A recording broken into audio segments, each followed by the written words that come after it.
when Wang Xianlan pushed the transfer order in front of me. The conference room was so quiet you could hear the air conditioning blowing.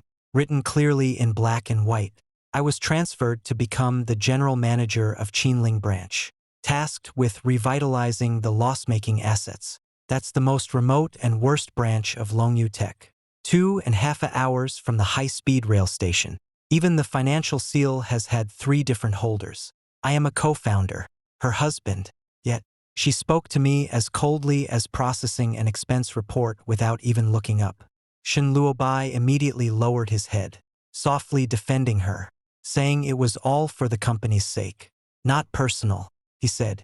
Don't misunderstand. But a trace of unconcealed gleam flashed in his eyes. He wore the suit she personally picked with the silver tie pin she once said was for important clients. His hand pressed on that blue folder containing the proposal I worked 7 months to create. Last night at home, I was still revising the final data model, poured all my heart and soul into it. Yet, by this morning, it became his presentation at the board meeting. Stolen all my hard work. Wang Xianlan sat at the head the whole time, silently allowing this absurd theft. She finally looked up, frowning, asking what this expression of mine meant. I questioned, when did this proposal become Assistant Shun's? As I finished, someone in the room softly gasped. The air instantly froze. Shun Luobai's face turned pale, putting on an act of being deeply wronged, as if I were the aggressor. He said he'd also followed for 3 months, just completing the work of organizing report materials.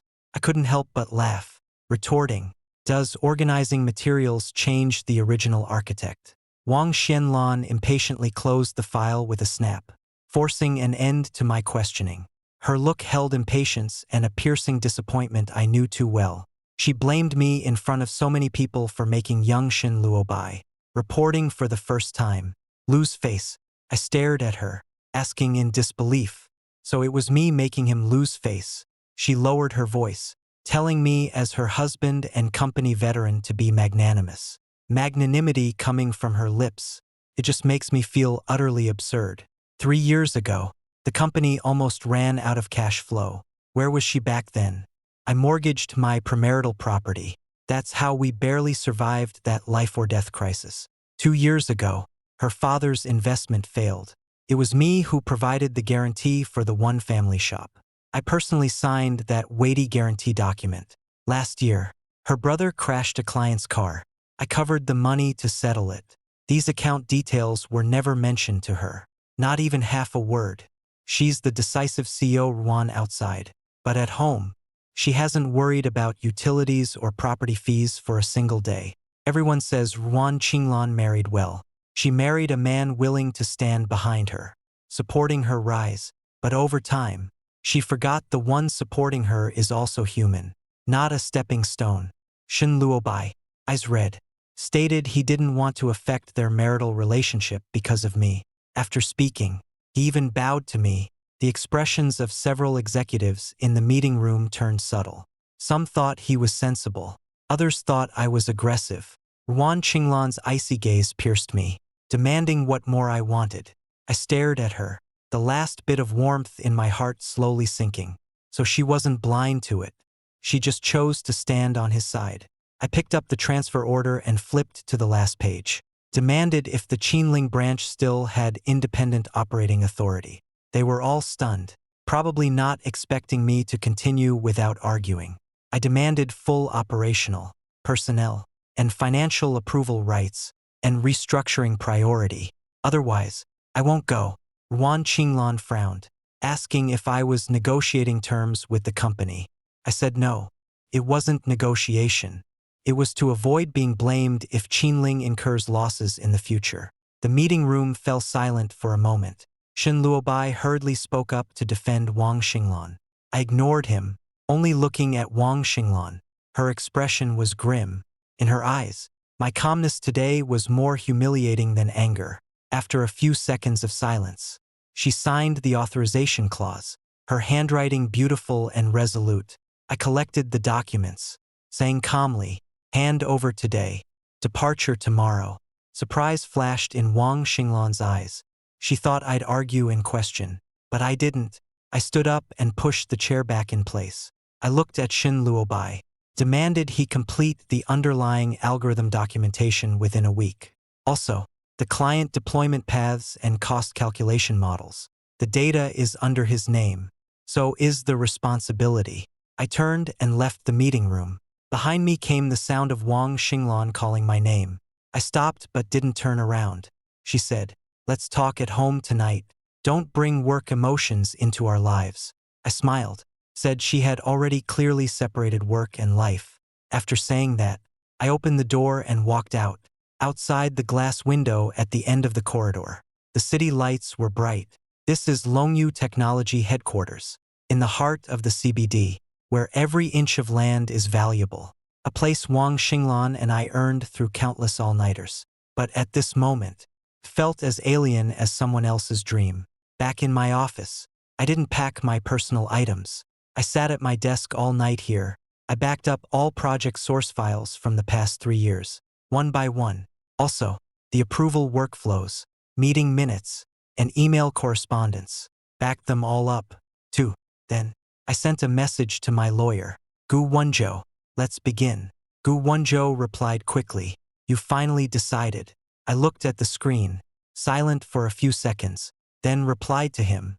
I told him, marriage, assets, company authorizations, all need to be sorted out together. After sending the message, I finally opened the door. Inside was a wedding photo of me and Wang Xinglan. In the photo, she wore a white dress, smiling brightly. She once hugged me, saying I was her most important person. I stared at that photo for a while. Finally, I turned it face down on the desk. At 6 p.m., I completed the handover, just stepping out of the elevator. Shin Luobai was waiting in the underground garage. He leaned against my black Maybach, dangling a car key in his hand. That was Wang Xingming's car key, also the anniversary gift I bought for her. Shin Luobai smiled innocently, saying Wang sent him to drop off a client, borrowing the car. I looked at him, said nothing. He took a step closer, lowering his voice, said Wang needed someone by her side who could stand in the spotlight. He said a man like me, who only hides behind code and ledgers, is too boring. He also said Qinling was remote, suited me.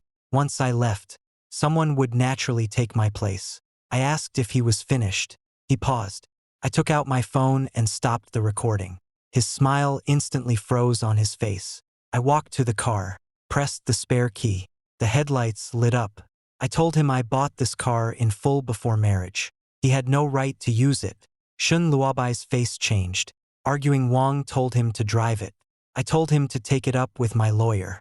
I opened the car door, tossed the document folder he left on the passenger seat onto the ground. I looked at him and said, word by word, "Don't worry." I told him what was taken.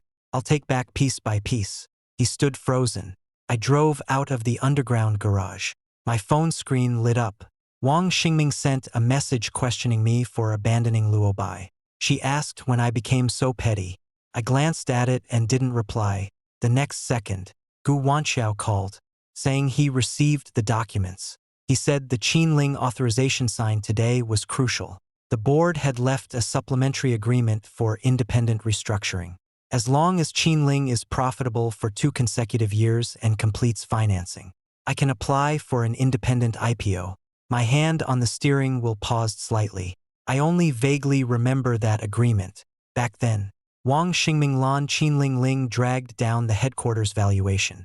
She casually bundled Qinling into a risk isolation plan. She probably never imagined this mess she personally threw away would one day become a knife thrown back in her face. Gazing at the heavy night ahead, I decided to start with Qinling. I didn't go home. That night, I stayed in a hotel room near the company. Wang Xinglan called 3 times in a row, and I didn't answer. When the 4th call came, I turned off my phone directly. Early the next morning, I drove the car to Gu Wenzhou's law firm. At the law firm, I signed the first batch of retainer documents. Gu Wenzhou pushed the documents in front of me, pointing out several key points. Premarital property rights are clear, and the car is also under my name. The joint guarantee for the Ruan family South City Tea House has 1.5 years left.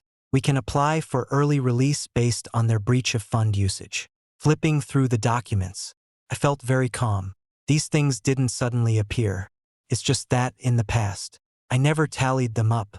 The most terrifying thing in a marriage isn't the giving. It's when the other party doesn't even acknowledge the account. It wasn't until noon that Wang Xinglan finally sent a message, informing me to go back to her parents' house for dinner that night. She said her parents knew I was going to Qinling and wanted to see me off. Don't make a face. Then she added, saying Luo Bai was scared by me yesterday. She wanted me to apologize to him in person, and then the matter would be over. I looked at those words and laughed. A farewell party was fake. A trial was real. At 7 o'clock in the evening, I arrived punctually at the entrance of the Yuan family villa. This house was bought after marriage, but I paid half the down payment. Back then, she said the company's expense was tight on cash. I didn't hesitate and transferred 3 million. When I entered, the living room was already full of people. My father-in-law sat in the main seat. My mother-in-law leaned on the sofa with an expensive face mask on. My brother-in-law sat with his legs crossed, playing games. At his feet were the limited edition sneakers I bought him. Shun Luobai sat next to Wang Xinglan. On his wrist was a Patek Philippe. I recognized that watch. Last year on her birthday, I accompanied her to the store to look at it. She said the men's design was special and she wanted to buy it for her collection. I even jokingly asked if it was for me. She smiled, saying I never liked these things. Turns out it wasn't for collecting. It was to give away. My mother-in-law put down her teacup the moment she saw me. Her greeting was neither warm nor cold. She heard I was going to Qinling as manager, mocked the place for its heavy sandstorms, added that going there might finally temper my disposition. My brother-in-law scoffed, saying Qinling doesn't even have a decent mall. He asked if an old-timer from HQ like me might struggle to adapt. Shenlu Bai quickly urged Jingji not to say such things, praised my capability, saying I'd shine anywhere. He sounded sincere, but his tone was laced with amusement. Wang Xinglan glanced at me and coolly said, "Have a seat." I pulled out a chair and sat down. The table was laden with dishes, but none were to my taste. I never minded before, always accommodating their preferences. But now I realize I've been overlooked for too long. Even my tastes have become trivial, not worth mentioning. Midway through the meal, my mother-in-law asked if I'd embarrassed Luo Bai. My chopsticks paused midair. I said nothing. Shenlu Bai immediately lowered his head, took all the blame upon himself. Liang Man looked at him with pity, chiding me for being too sensible. She urged me at over 30 not to fuss over a child. Wang Jingji joined in the chorus, teased that I was jealous of how well his sister treated Luo Bai. My father-in-law set down his chopsticks and gravely lectured that a man needs vision. He told me to support my CEO wife, not hold her back. I looked at Wang Xinglan. She didn't stop any of this. Even when Shenlu Bai gave a light cough, she casually pushed a glass of warm water toward him. I smiled, asked if I was summoned today just to apologize. Wang Xinglan frowned. To her, this wasn't about making me yield, just about not letting things get awkward. I smiled and said nothing's awkward, then set down my chopsticks. Since everyone's here, let's clarify a few things now. The living room atmosphere shifted. Liang Man warily asked what I was up to now.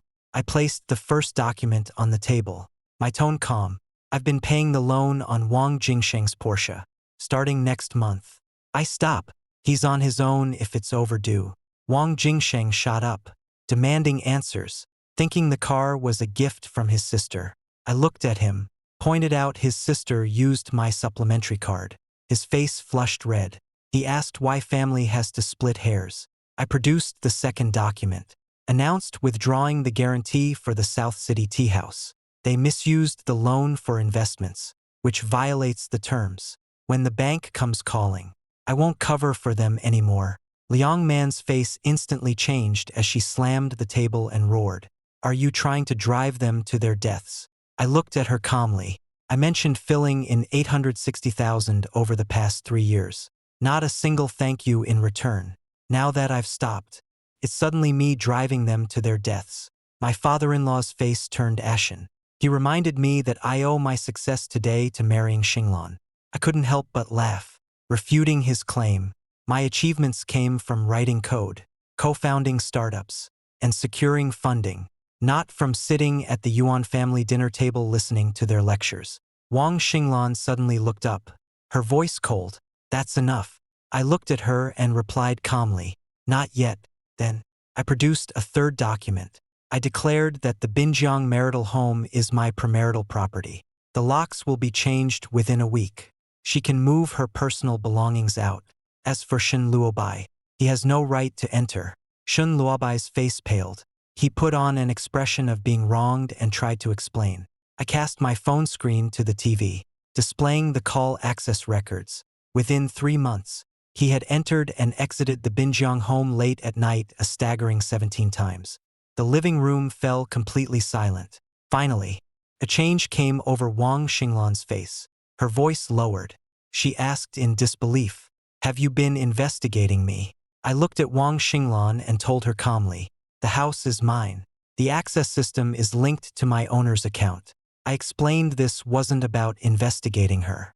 It was about protecting my own property. Young man immediately chimed in, questioning, "Isn't it normal for Luobai to deliver documents to our home?" Accusing me of being petty. I didn't argue, just placed the final document on the table, informing them this was the lawyer's contact. From now on, talk to the lawyer about money, property, cars, or guarantees. After speaking, I stood up. Wang Xingluan finally showed a flicker of panic. She rose, too, demanding, "Do you really have to make things this ugly?" I stopped at the door and looked back at her, mentioning how yesterday in the meeting room she told me not to bring work into our personal life. I paused, then said, "You're right, we should keep things separate. For work, I'll go to Qinling. For our personal life, I'm done supporting the Wang family." As those words landed, Liang Man's hands trembled with anger. Wang Jingsheng rushed over, trying to stop me, but a single glance from me froze him in place. Shen Luobai bit his lip and whispered it was all his fault for causing this rift with my family, suggesting he leave. Wang Xingluan instinctively looked at him. Her gaze instantly softened. Seeing that, I felt nothing. Some answers don't need to be asked twice. The night wind was cold as I left the villa. My phone buzzed with a message from Wang Xingluan telling me to go back and apologize. I didn't reply. I directly stopped her supplementary card and the automatic payment for Wang Jingsheng's car loan. I submitted the application to lift the guarantee for the tea restaurant and bought a ticket to Qinling for the next day. Before the plane took off, Shen Luobai sent a photo. He was sitting on the sofa in her office, covered with Wang Xingluan's jacket. The caption was just one sentence telling me to take care. I glanced at it and saved it. He still doesn't know these provocations will become evidence for his future kneeling. Qinling was more desolate than I imagined. After the flight, I transferred to a high-speed train and then took a 2.5-hour business car ride. The scenery outside the window changed from skyscrapers to plains and then from plains to grayish-yellow mountain ridges. Driver Lao Du-sighed all the way, asking me why I would come to such a place. I asked back if it was unwelcome. He awkwardly explained that he thought big shots from headquarters wouldn't stay long. I looked out the window without saying a word, thinking whether I stay or not isn't for others to decide. The branch office was a 3-story-old building on the edge of the development zone. The sign's paint was peeling and half the front desk lights were broken. A dozen people in the office saw me enter. No expectation in their eyes, only numbness. They've probably seen too many people sent from headquarters for gilding or taking the fall. I placed my suitcase by the conference room door, announced a meeting for everyone in half an hour. I requested they bring project, client, finance, inventory, and HR materials. Those without materials would give oral reports. Hearing this, some were stunned. Lao Du whispered beside me, reminding me it was Friday. Everyone was hoping to leave work early. I didn't speak, just looked at him quietly. The company has been losing money for 4 years, yet you can still clock out on time. That means it's not the employee's problem. Management has been dead for a long time. Half an hour later, the conference room was full. The woman with short hair and a white shirt in the corner caught my attention. Her eyes were clear and bright, holding a stack of account books in her arms. When I opened the name list, my gaze fixed on her name, Su Tingwan. She's been with the company for 2 years with the lowest salary. Yet she was the only one who compiled the last 3 years' transaction records into spreadsheets. When I asked about those spreadsheets, she nodded and said no one asked her to, but she felt someone would look at them eventually. I immediately announced that from today, she would temporarily act as the general manager's secretary, assisting me in re-examining the accounts. Amidst the low murmurs, she was stunned for a moment, but soon stood up and accepted this heavy responsibility. The first meeting lasted a full 4 hours. The reality was even worse than I expected. Qinling nominally develops logistics software, but in reality, is treated as a cost garbage dump, packed with old equipment discarded by headquarters. The losses here aren't because it's worthless, because it's been bled dry by headquarters for too long. By 10 o'clock at night, everyone was gone. Only Su Tingwan and I were left in the conference room. She handed me a worn old file, said softly I might need to take a look at this. The moment I opened the file, seeing the words Qinling Low Temperature Storage Intelligent Dispatch System, my fingers froze. This was an early model I built with my own hands. 5 years ago at lunch you startup phase. Back then I advocated for cold chain in remote areas. But Wang Xinglan thought the funding story was too slow and personally shot down this project. Never expected the original pilot was actually kept in Qinling and has been secretly used by local companies until now. She said the system is old but cheap and stable. Updating the algorithm could at least help clients reduce losses by 12 to 15%. Looking at her, I suddenly smiled. Wang Xinglan forgot. Seeds can be buried in mud. For the next half-month, I practically lived at the company, running to clients during the day, modifying the system at night. Su Tingwan helped me check accounts and chase contracts. Even at 2 o'clock in the morning, she was still checking repayments with a cup of instant noodles. I couldn't help but tell her, "You really don't have to push this hard." Without looking up, she said, "I'm the first person who came here and didn't call them useless." She said people from headquarters only ever complained they were holding them back, but never looked at how much dirty accounting they took on for headquarters. I closed my laptop and told her solemnly, "From now on, we won't take it anymore." She looked up and gazed at me quietly, as if weighing the gravity of those words. I declared in my heart, "Starting today, Qinling only keeps its own books." My first move was complete financial separation. I sent headquarters a formal email demanding independent accounting for all Qinling branch projects based on the authority from the transfer order. I made it clear if headquarters wants to allocate costs here again, they must provide approval documentation. Half an hour after sending the email, Wang Xinglan's call came through. This was her first time contacting me since I arrived in Qinling. After answering, she didn't ask if I was settling in okay, nor did she ask about the situation in Qinling. Her first words were to question me why I refused headquarters cost allocation. I calmly told her, "Because it's unreasonable." She insisted Qinling is part of the headquarters system. I countered that the addendum to the transfer order is very clear. Qinling is under my independent management. Financial approval authority rests with me. There was a few seconds of silence on the line. Then her voice turned cold, asking if I was doing this to get back at her. I told her I was just working. She seemed taken aback. Then she mentioned Luo Bai's low-carbon logistics project. It needed my old algorithm module. I looked at the system prompt on my screen. My eyes went cold. I asked which module. She named one. It was my personal patented core module, developed before marriage. It's licensed to Lan Su only for specific projects, not a company asset to be freely transferred.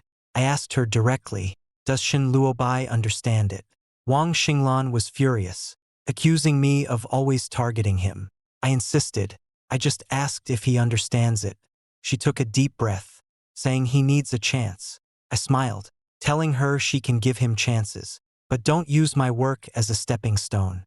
With that, I hung up. 5 minutes later, a WeChat from Shin Luobai arrived.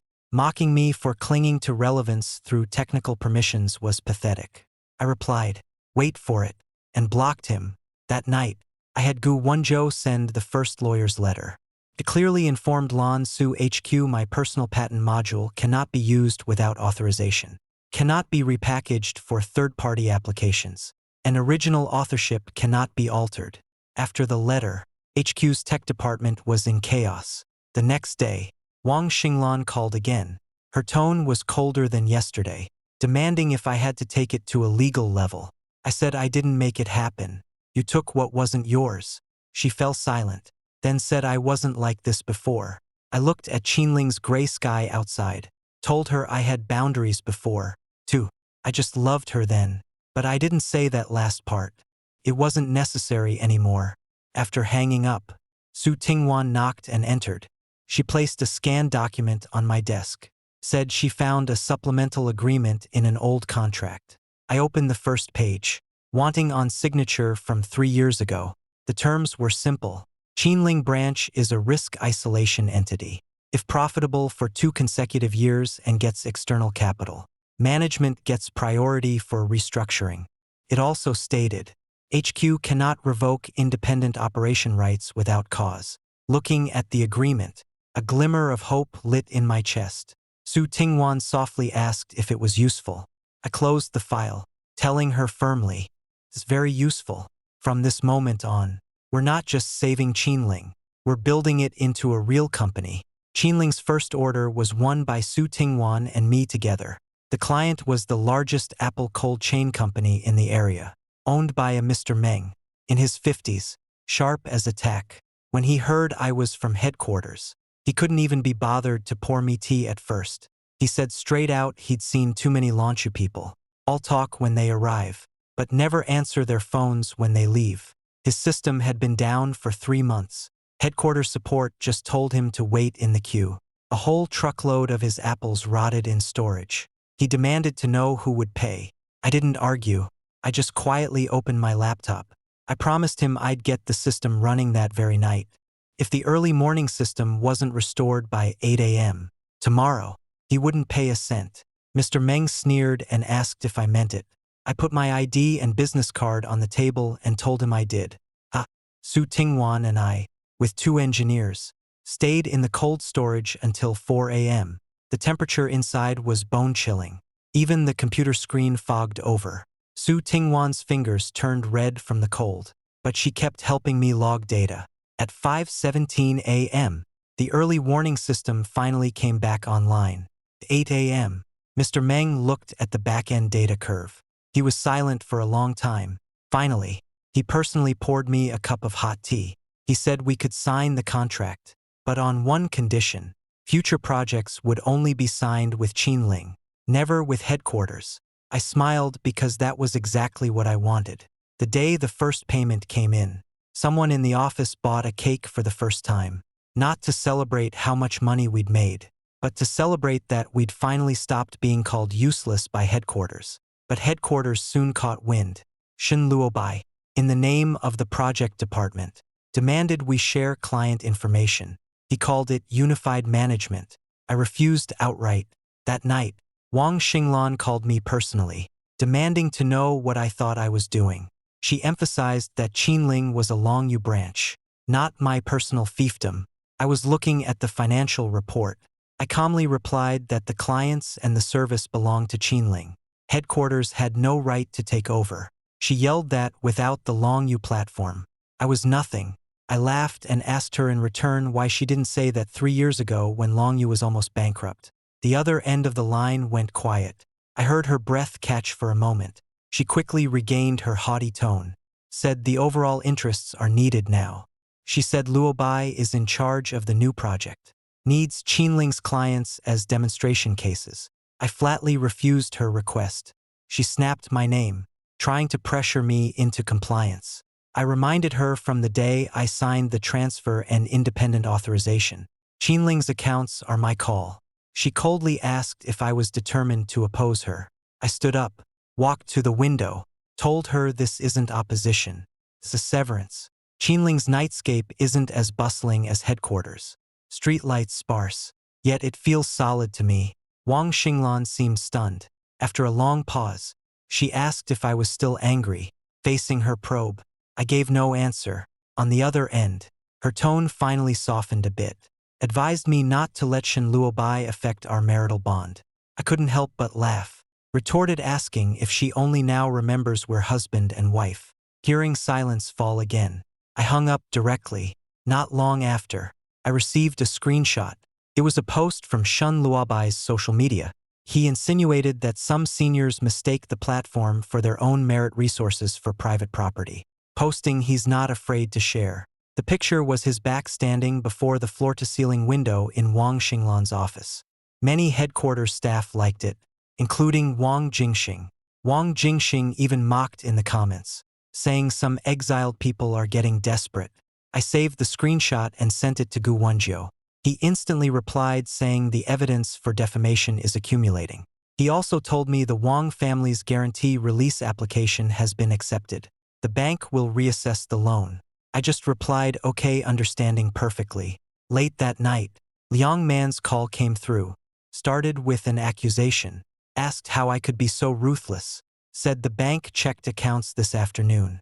I'm forcing the Wang family to a dead end. I calmly told her the loan was theirs to take. The money was theirs to misuse. She angrily insisted we are husband and wife. Shouldn't calculate so clearly. I said not calculating before was grace. Calculating now is duty. Liang Man was left speechless by me. Wang Jingxing's voice came from beside her. He told his mom to stop talking. Wait for his sister to deal with me. I just found it laughable. They still think Wang Xinglan can make me yield. But they don't know once someone truly doesn't want to look back. No one can change my mind. A week later, Qinling secured its second order. I'm not here. We secured a joint pilot with 3 local cold chain companies. 3 months later, Qinling turned its first monthly profit. I sent the financial report to the headquarters board. Only Wang Xinglan didn't receive it. That night, she video called me herself. Sitting in her office, she praised my work. It was the first compliment from her in 3 months. I just gave a faint acknowledgement. She looked past me, frowning, asking why Su Tingwan was still here so late. I turned and saw Su Tingwan passing by, holding documents. Hearing her name, Su paused. Ruan's face darkened. She questioned why a finance staff was with me. I found it ironic. When Shen Luobai visited our marital home, she called me petty, yet she questioned Su Tingwan for working overtime. I told her Su is my general manager secretary. She sneered, asking if I was trying to provoke her. I said not everyone is like her. Blurring professional boundaries. Watching her face pale instantly, I laid out the truth, word by word. Su Tingwan earned her place with confidence. What Shen Luobai relies on to stay by her side. She knows better than I do. With that, I ended the call. Su Tingwan stood at the door, awkwardly asking if she should leave. I shook my head, asked her to bring Manager Meng's second phase contract. She nodded, quickly regaining her professional composure. That's what I admire about her. Clear-headed, professional, and never overstepping. Yet Ruan Xingwan still doesn't understand. My issue was never with a male assistant. It was her defending that man, repeatedly trampling my dignity. After Qinling's first quarterly profit, headquarters began to get restless. When I received Wang Xinglan's annual gala invite, I wasn't going to go. Lu Wenjiu advised me to attend. Shen Luobai was submitting my old project for the annual innovation award. He said the more they boast in public, the more useful evidence they leave. So, on gala day, I returned to headquarters with Su Tingwan. 3 months away, Lan UHQ was still glamorous. I overheard 2 employees gossiping about me. They doubted the guy sent to Qinling, thinking the profit was just a favor from President Wan. They also mentioned that Assistant Shun is receiving an award tonight. He's the favorite by Ruan's side. Su Tingwan stood beside me, her expression calm as still water. I asked if she was nervous. She said she just thought the headquarters AC was warmer than Qinling's. Hearing that, I couldn't help but laugh. The annual gala was held in a 5-star hotel ballroom. Su Tingwan and I were seated in a corner near the speakers. We couldn't even see the main screen clearly. The spot was extremely out of the way. Shen Luobai sat next to Wang Xinglan. His seat was second only to the board members. He walked over to me with a wine glass, hypocritically telling me not to mind the seating arrangement. His voice was just loud enough for everyone nearby to hear this apology. I calmly replied that the seat wasn't important. What mattered was clear accounts. Hearing this, Shun Luobai's smile instantly froze on his face. The award ceremony began. The City Low-Carbon Logistics Cloud platform name appeared on the big screen. The winner was Shun Luobai. Warm applause erupted in the hall. Wang Xinglan sat at the main table with a faint smile. Shun Luobai bowed and went on stage to accept the award. Seeing the project architecture diagram, Su Tingwan whispered to confirm it was the original model from my old computer. I nodded in admission. Seeing the second data chart, even the labels weren't cleaned up properly. Shun Luobai took the mic, thanking Wang Xinglan for her trust, praising young people for daring to think and act. He hypocritically expressed gratitude for the help from seniors who misunderstood him. The camera cut to my face. The big screen showed my calm expression sitting in the corner. A few ambiguous chuckles immediately sounded in the ballroom. I noticed Wang Xinglan's expression change slightly, seeming to think Shun Luobai had gone too far. But she didn't stop him. The host took the chance to hand the mic to me, asking if I had anything to say to assistant. The whole room looked at me. Shun Luobai stood on stage, a hint of provocation in his eyes. Wang Xinglan frowned at me, as if warning me not to cause trouble. I took the mic and stood up, saying only one word, yes. The ballroom instantly fell silent. I looked at Shun Luobai on stage and began to question him. I asked why the core parameter of the project's third-phase dynamic scheduling model was changed from B17 to C29. Shun Luobai was stunned. I pressed on about the loss weighting issue for edge warehouse nodes. I demanded to know why he used a version abandoned 2 years ago and the source of the East China warehouse district's measured data. The color drained from Shun Luobai's face. People in the audience began whispering to each other. Wang Xinglan stood up, reminding me it was the annual gala. I looked at her and retorted that it was more important to clarify things. I said, after all, this is the annual Innovation Award, not the annual Performance Award. After speaking, I gestured to Su Tingwan. She handed the USB drive to a staff member. The large screen flashed, displaying a file comparison. On the left was my original proposal from 7 months ago. The original had full timestamps, code commit logs, client emails, and local backup paths. On the right was Shun Luobai's award-winning project from tonight. From the architecture diagram to the data model, the overlap rate was 92%. The arrow went to my number. Shun Luobai hurriedly defended himself, saying these materials were shared within the project team. He claimed he had only integrated and optimized. I pressed for the next slide. On the screen appeared private WeChat messages he had sent to me, mocking me for relying on technical permissions to feel important. The next slide was a transcript of him provoking me in the underground garage. In the recording, he said once I was gone, someone from headquarters would naturally take my place. Shun Luobai panicked completely, shouting that this was taken out of context. I looked at several client representatives in the audience. I asked Manager Li who sent the first version of the proposal he received. Manager Li stood up, his face grim, and said it was sent by General Manager Jiang. Manager Li said they had come today wanting to ask why the project lead had suddenly changed to Assistant Shin. Those words were like a slap directly across Shun Luobai's face. Wang Xinglan's face also turned pale. She looked at the screen, then at me. For the first time, clear panic appeared in her eyes. She called me Yanqi, saying this matter could be discussed later. I shook my head and said it couldn't, bringing up what happened in this company's conference room 3 months ago. I said she had transferred me to Qinling to protect Shun Luobai and told me to be magnanimous because he was young. I looked at her and questioned, are things like plagiarism and claiming credit for others' work also called being young? The banquet hall was terrifyingly quiet. Shun Luobai's eyes reddened as if he was about to cry. He pleaded that he hadn't, that he just wanted to prove himself too much. In the past, Wang Xinglan would have softened, but today, the evidence on the screen was too glaring. She opened her mouth, but couldn't speak. I placed the microphone back on the table. I said I had matters in Qinling to attend to and would leave first. Su Tingwan picked up the documents and followed closely behind me. As we reached the door, Manager Li suddenly spoke up. If Qinling was willing to take the East China cold chain project, we could discuss it tomorrow. I stopped, turned back, and agreed. Wang Xinglan's expression changed instantly. East China cold chain was the headquarters' most important client this year. She understood the gravity within. I calmly told her, clients' choices are dictated by the market.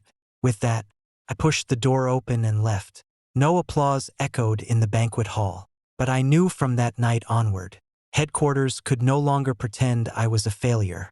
On the way back to the hotel, Su Tingwan gazed at the neon lights outside the window, saying I should have been harsher earlier.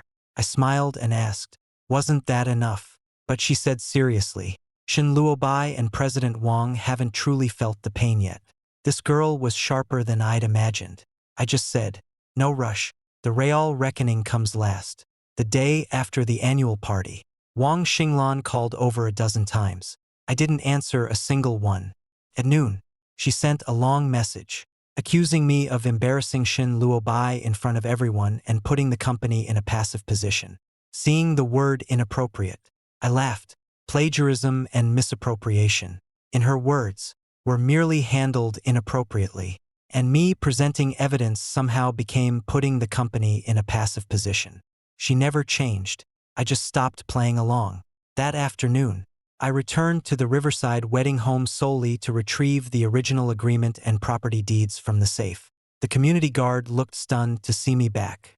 He admitted Miss Ruan and that Mr. Shin come and go often. I didn't press further, directly pulling up the owner's access records. My gaze turned completely cold. Shin Luobai hadn't just visited. The frequency was alarmingly high, including late nights and weekends. Upstairs, entering the code triggered an error. Trying twice more, the door still wouldn't open. I bought this apartment before marriage. She once changed the code to her birthday, claiming the old one was hard to remember. Later, she gave Shin Luobai temporary access. Now, she had even changed the password. I could only call property management to unlock it. Filing a report. Upon opening the door, the room was filled with the scent of an unfamiliar men's cologne. In the entryway sat a pair of men's shoes that weren't mine. A white man's jacket was draped over the living room sofa. On the coffee table, next to a half-drunk cup of coffee, lay Shin Luobai's pen. I didn't get angry. I simply took out my phone and methodically photographed everything as evidence. Entering the study, I found the safe was still there, but there were clear signs of tampering on the outside. I crouched down to inspect it, my expression darkening bit by bit. Just then, footsteps sounded at the door. I crouched down to inspect it, my expression darkening bit by bit. Just then, footsteps sounded at the door. Wang Xinglan was taken aback to see me standing in the living room. She immediately frowned and demanded to know why I'd come back so suddenly. I shot back, this is my house. Do I need to apply in advance to come home? Her face darkened as she accused me of being difficult. Shin Luobai followed her in carrying a grocery bag. He visibly panicked for a second when he saw me, but quickly regained his innocent expression. He hastily explained that President Ruan's stomach had been bothering her lately. He was just here to cook her something and begged me not to misunderstand. I stared at the bag in his hand. Contained steak, red wine, and dessert. This didn't look like delivering documents, nor did it look like just cooking something. Wang Xingluan stepped in front of her saying, he was here to relax after the stress of the annual meeting. She warned me not to make a scene. I couldn't help but laugh. I asked if they were really relaxing in my premarital property. Her voice faltered instantly. Shin Luobai softly suggested they leave, saying I probably was really bothered. He pretended to go but accidentally bumped into the coffee table, sending a cup crashing to the floor. Coffee splattered everywhere. Wang Xingluan immediately rushed to support him, asking if he was burned. Watching her anxious concern, I suddenly remembered 3 years ago when I was hospitalized with a stomach hemorrhage. She stayed less than half an hour before leaving for a meeting. That night, I pulled out my own phone to go pay the bill. Turns out she can care for someone. It's just that someone isn't me anymore. I took out my phone and called the property manager, demanding the locks be changed immediately and all access permissions except mine be revoked. Wang Xingluan's face paled. She demanded to know what I meant. I looked at her calmly and asked her and Shin Luobai to leave my house. She incredulously insisted she was my wife. I calmly told her she had 1 week to remove her personal belongings, after which lawyers would inventory everything. Her chest heaved violently. She asked if I was really kicking her out over something so trivial. I flipped through the access logs, indoor photos, and evidence of the safe tampering one by one and asked if this was trivial. Shin Luobai has entered 17 times in 3 months. The safe shows signs of tampering. The door code was changed. Even the car under my name has been in his long-term use. Shin Luobai hurriedly denied touching the safe, pleading with me not to wrongfully accuse him. I looked at him coldly and pointed out I hadn't said he did it. His face instantly turned ashen. Though Wang Xingluan sensed something was off, she instinctively moved to shield him, claimed it might have been bumped by the housekeeper, blamed me for dragging him into everything. I chuckled. Impressive how she still finds excuses for him despite hard evidence. Too tired to argue, I just called the police to file a report. Hearing I was calling the police, Shin Luobai panicked completely, worried about the company's reputation if it got out. Wang Shimon, suppressing her anger, accused me of being immature, insisting on dragging family matters before the police. Illegal entry, suspected safe cracking, and unauthorized vehicle use are not family matters. The police arrived quickly. Property management provided surveillance footage as evidence. The footage showed Shin Luobai entering the house alone multiple times. Once, he stayed in the study for 27 minutes.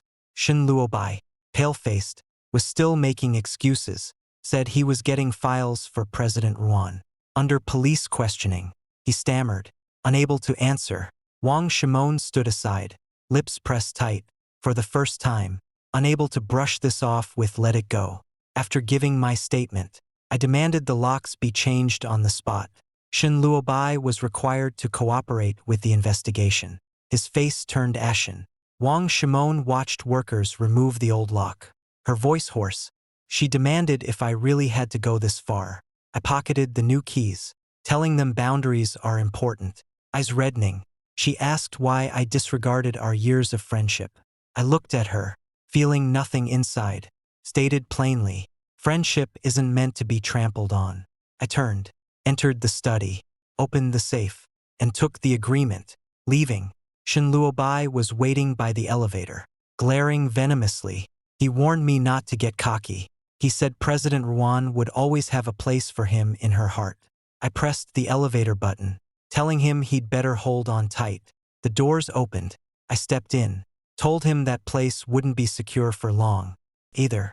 Many think retaliation is a sudden explosion, but that's not the case. True retaliation is taking back what's yours, day by day. From the annual gala to the IPO plan, 3 full years passed. In those 3 years, I never went back to Wang Xinglan's side. The first year, Qinling turned profitable with its smart cold chain dispatch system. The team grew to 60, moving to a new campus. Su Tingwan was promoted to head of the general office, all to handle client relations. Engineers who planned to leave stayed for product upgrades. Headquarters blocked the budget 3 times. But I never gave in. They blocked servers. I partnered with local cloud computing. They blocked headcount. I used independent operation rights to hire a contract team. They blocked brand licensing. I renamed the company to Qinling Cloud Chain using the activation clause. The second year, Qinling Cloud Chain turned a profit and secured its first external funding round. During due diligence, headquarters pressured us saying the funding needed Wang Xinglan's approval. I placed the transfer order addendum and the independent restructuring agreement in front of the investors. That was the knife she casually gave to kick me out back then. Now, the handle is in my hand. The third year, the company completed its share reform and entered the IPO quiet period. Wang Xinglan started contacting me frequently. First, she kept up her CEO tone. She demanded to know why I hadn't reported such a major restructuring to headquarters in advance. I replied that all procedures followed the agreement and were reported to the board. Later, her tone softened. She said, "After all, we were husband and wife. No need to be this ruthless." I said we had been separated for 2 years and 7 months. She fell silent. Then she started asking about my life, asking if my stomach still hurt. The words Qinling's winters are cold still echoed in my ears. Remember to add clothes. She once asked me who that Su Tingwan by my side really was, and my replies grew shorter each time, until the day the IPO application was approved. I only sent her a formal notification letter. No salutation, no personal sentiment. That day, the company worked overtime until midnight. Su Tingwan placed the final version of the roadshow PPT on my desk. Her eyes were bloodshot. She told me the investment bank team would arrive at 9 o'clock tomorrow. All materials were ready. I just nodded and said, "Thanks for the hard work." Hesitantly, she mentioned that someone from headquarters had contacted her today. I looked up and asked, "Who?" When I heard the name Shin Luobai, my gaze instantly turned cold. In the chat log, he used an unfamiliar number to politely probe Su Tingwan's trust level and interests by my side. He even hinted that providing key financial details could secure her a vice president position at headquarters. Su Tingwan hadn't replied to a single message. After reading it, I handed the phone back to her. I asked her why she was only telling me now. She calmly said she wanted to see how far he would go. I smiled and asked, "And the result?" She said he was foolish, but it was enough to serve as evidence. For the first time, I felt she and I were alike. Neither of us likes to make a fuss, but we both keep accounts. I forwarded the chat log to Gu Wenzhou. He replied that Shin Luobai was starting to get desperate. He said headquarters growth had stalled. If they couldn't gain control of Qinling. Lansher words. I felt no satisfaction, only a sense of calm, as if the dust had settled. Wang Xinglan thought sending me to Qinling was a punishment, but she never knew that after leaving her. I finally no longer had to make way for anyone's emotions. The night before the listing, heavy rain fell on Qinling. I was in the office reviewing the prospectus. Su Tingwan sat across from me, checking the guest list. As thunder rolled outside, the front desk called, said a Ms. Yuan was here to see me. My fingers paused. Minutes later, the office door swung open. Wang Xinglan stood in the doorway in a beige trench coat. Her hair was wet from the rain. 3 years apart, she'd lost weight and looked exhausted. The meticulous makeup she used to wear was gone. Her eyes visibly sharpened when she saw Su Tingwan. She demanded to know if she'd been by my side all along. Su Tingwan stood up and responded politely, stating she was both my secretary and the company's board secretary. Wang Xinglan's face fell further because she understood exactly what that position meant. She looked at me, her voice hoarse, and asked to talk.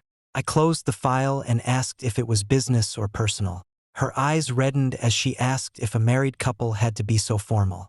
I looked at her without answering, because 3 years ago, she was the one who taught me to be. Su Tingwan tactfully left the office. After the door closed, Wang Xinglan stood there for a long time without speaking. I didn't rush her. She looked around the office. Her gaze swept over the Qingling Cloud Link countdown clock and the thick files.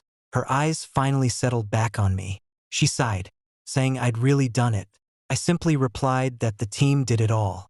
She tried to smile, but couldn't, said I was always like that. Credit to the team, blame on myself.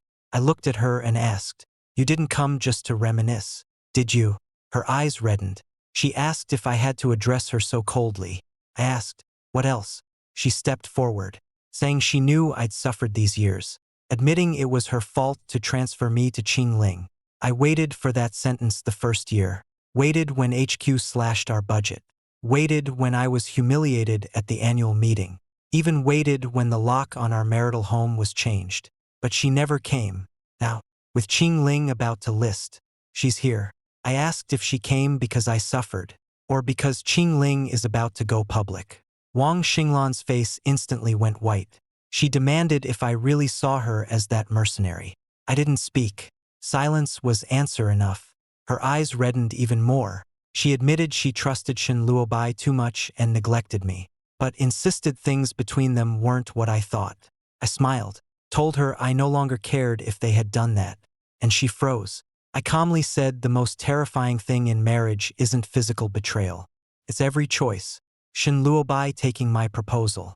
She chose him. Moving into my house. She chose him. usurping resources. She still chose him. She chose him so many times. Now she's asking if I can come back. Don't you think it's too late? Wang Xinglan's tears finally fell. This was the first time I saw her cry so wretchedly in front of me. She had cried before, but always over company funding, board pressure, or her father's debts. Back then, I'd soften, hold her, and find a way. This time, I just pulled out a tissue and placed it by the table. I didn't hand it to her myself. She picked it up, her fingers trembling slightly. She reminded me we weren't divorced yet. I replied, "That's why I'm prepared," and took the divorce agreement from the drawer, sliding it toward her. Wang Xinglan stared at the document, recoiling half a step as if burned. She asked if I had prepared it long ago. I told her I prepared it 3 years ago, started from the day of the transfer order. She looked at me in disbelief, her lips pale. She asked, "Just because of a transfer order?" Looking at her, I suddenly felt she still didn't understand. It was never about the order itself. It was because in the meeting room that day, she saw Shen Luobai take my work and told me to be magnanimous. It was because at the Yuan family dinner, they humiliated me and she told me to apologize. It was because my marital home passcode was changed, my car driven by him, and she said I was making a mountain out of a molehill. The transfer was just the final thread. The thread snapped. The kite can't return. I watched her shoulders slowly sag. After a long while, she whispered, "What if I make Luo Bai leave the company now?" I smiled and told her that's her company management issue. That's not our marriage problem. She urgently said she could publicly admit she was wrong back then. Compensate me with headquarters shares. She could even make me co-CEO at Lanxiu. But I don't need it. She was stunned. I said, "Jingling is fine." She looked at me, panic finally appearing in her eyes. She asked, "Do you really not want me anymore?" I didn't answer immediately. The rain outside was loud, like the night I left headquarters 3 years ago. Back then, I also asked myself, do I really not want it anymore? Later, I endured in the cold storage until dawn, eating instant noodles with employees in a rundown office, running from client to client when headquarters cut the budget, suffering from stomach aches alone on countless exhausting nights. The answer had been growing bit by bit. I said, "Yes." Wang Xinglan closed her eyes, tears falling harder. Just then, her phone rang. She glanced at the caller ID and her face changed drastically. I saw the name on the screen, Shen Luobai. She answered, and after just 2 sentences, her whole body froze. She asked what the other person had said, whatever was said on the other end. Her hands began to tremble. She asked why the audit team was investigating him. I leaned back in my chair and said nothing. She slowly looked up at me, her eyes full of shock. I told her calmly, the pre-IPO gift should have already been delivered to headquarters. Her voice trembled as she asked if it was me. I corrected her. It was evidence, not me. The weather was beautiful the day Qinling Union went public. Almost all of Qinling's employees were there. Old Du, in an ill-fitting suit, nervously kept wiping sweat. A few young engineers gathered around the big screen taking photos, their eyes red. Su Tingwan stood by my side holding the schedule. Her makeup was neat and sharp. She whispered that we'd ring the bell in 10 minutes. I nodded. The hall was filled with media and investors. No one expected the branch office abandoned 3 years ago to become today's most watched new listing. Even fewer expected Wang Xinglan to show up. In a black suit, her presence remained, but her complexion was poor. She tried to enter the core guest area with several board members as Lanxiu CEO. Staff stopped her. "Sorry, Ms. Wang. Your seat is in the 3rd row of the guest section." Wang Xinglan's face paled.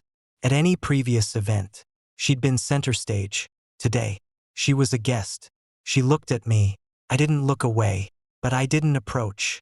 Shen Luobai wasn't with her, because 3 days prior, the audit team had officially entered headquarters. Shen Luobai was suspected of falsifying project costs, embezzling client kickbacks, and forging approval documents. He had been suspended for investigation. Before the bell-ringing ceremony, a reporter stood up during the QA.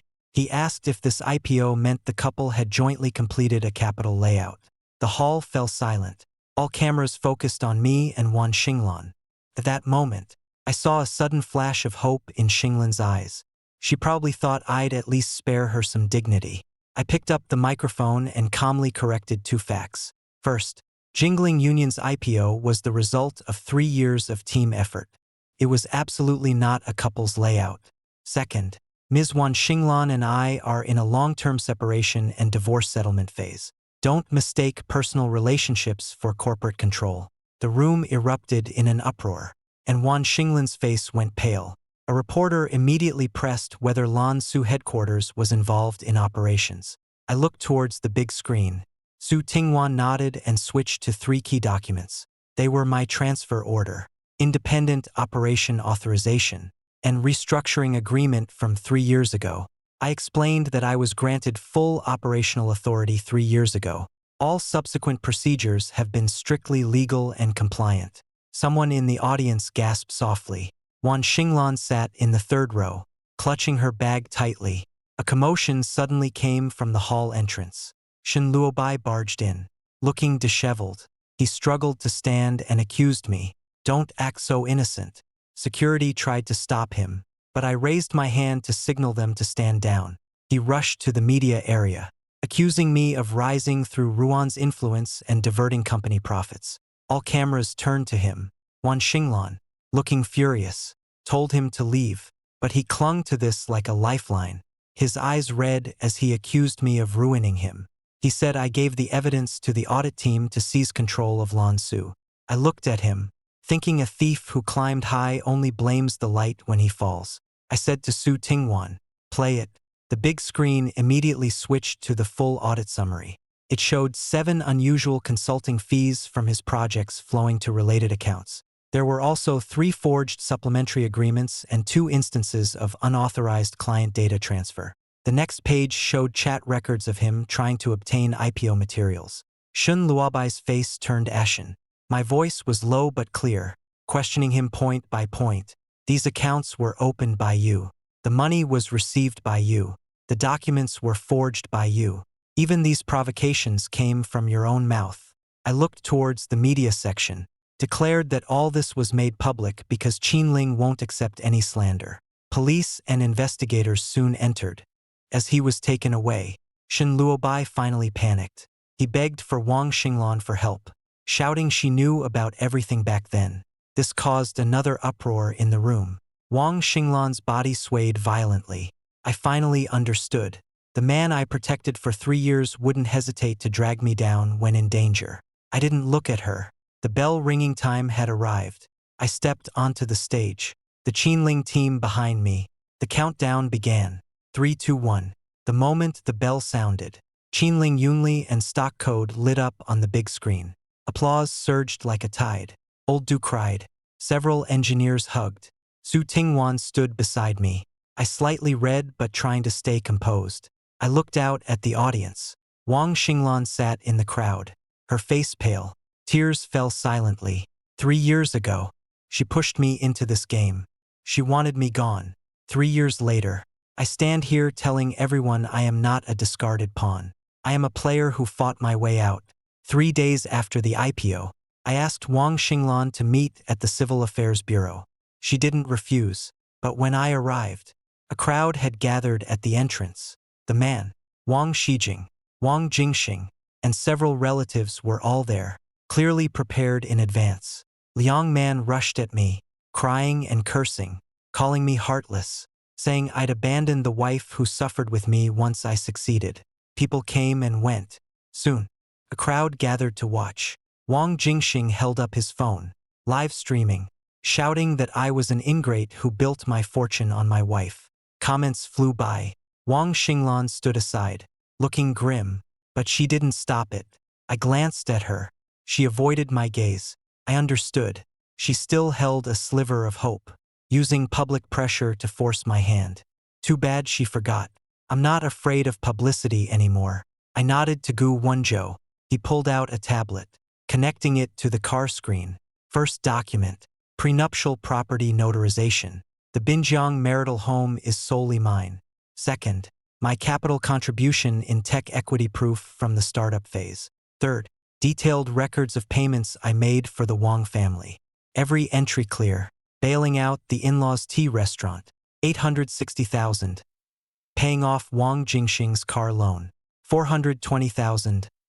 Liang Man's cosmetic surgery and trips. 1. 370,000.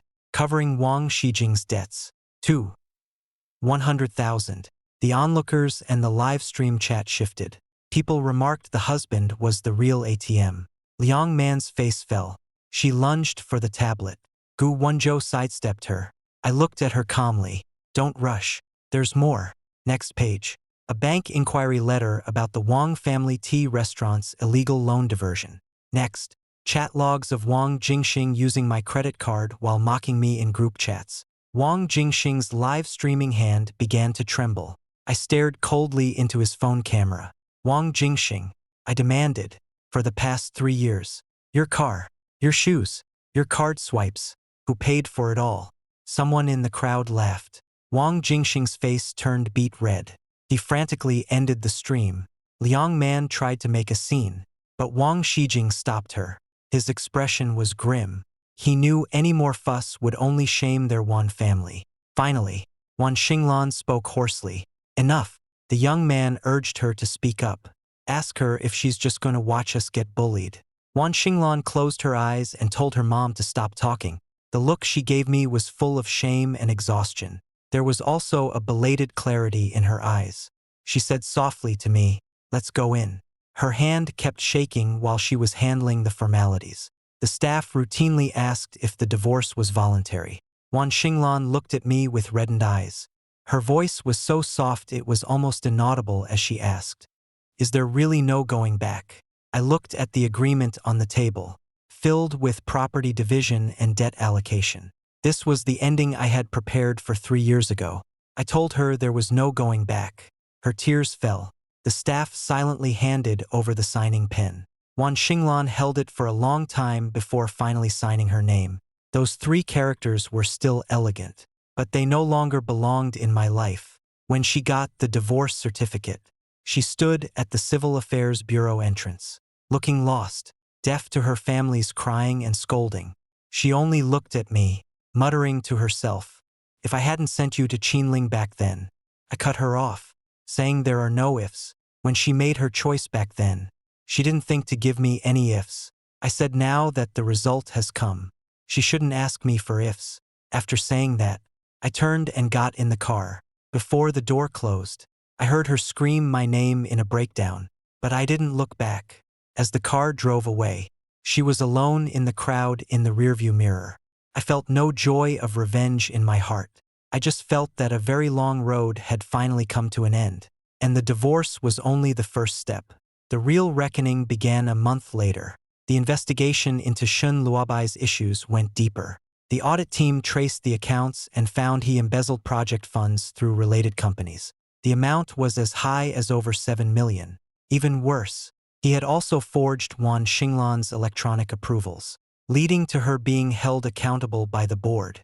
Langqi Group stock price fell and clients were lost.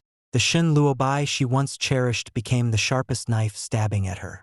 On the day of the trial, Wan Xinglan attended in a gray suit and no makeup. She looked extremely haggard. Shun Luobai was also brought to the scene. In just 1 month, he seemed like a different person. His former clean and gentle appearance was gone. Only panic and resentment remained in his eyes. Seeing Ruan Shermong, I immediately became agitated.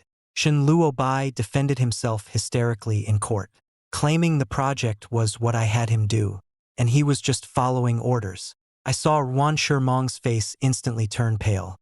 She looked at Shun Luobai, her gaze familiar as if meeting him for the first time. She trembled as she refuted, saying she never told him to steal results, take kickbacks, or forge approvals. As Shun Luobai sneered and retorted, "Ask her who told him not to fear Chang Yen's jealousy." Those words pierced Ruan Shermong's heart like a knife. Her body swayed violently because it was true. That's why it hurt more than any false accusation. Sitting in the plaintiff's seat, I calmly watched this farce. Gu Wenzhou submitted the first set of evidence. The original files and code records were irrefutable proof. The second set, bank statements and linked accounts, completely confirmed his embezzlement. The third set, chat logs and recordings. They revealed his malicious provocation and manipulation of Ruan Mong to suppress me. The fourth set, Juyen's independent operation agreement. It proved the legality of my subsequent restructuring and IPO. With each piece of evidence, Shen Lu Obai's face grew paler. Mid-trial, he finally broke down. Pointing at me, he yelled it was just my jealousy over Ruan's favor. I look up, coldly. I asked if he still thought this was about competing for affection. He froze, seemingly unprepared for my response. I told him, word by word, the law won't change the charge to a lover's quarrel just because he plays the victim. A deathly silence fell over the courtroom. Shen Lu Obai's lips trembled. Speechless, Ruan Mong sat in the gallery, tears falling one by one. She finally saw the truth. Back then, she thought she was protecting a young man I bullied. In reality, it was a greedy, hypocritical ingrate. But this clarity came too late. After the trial, Shen Lubai remained detained for investigation.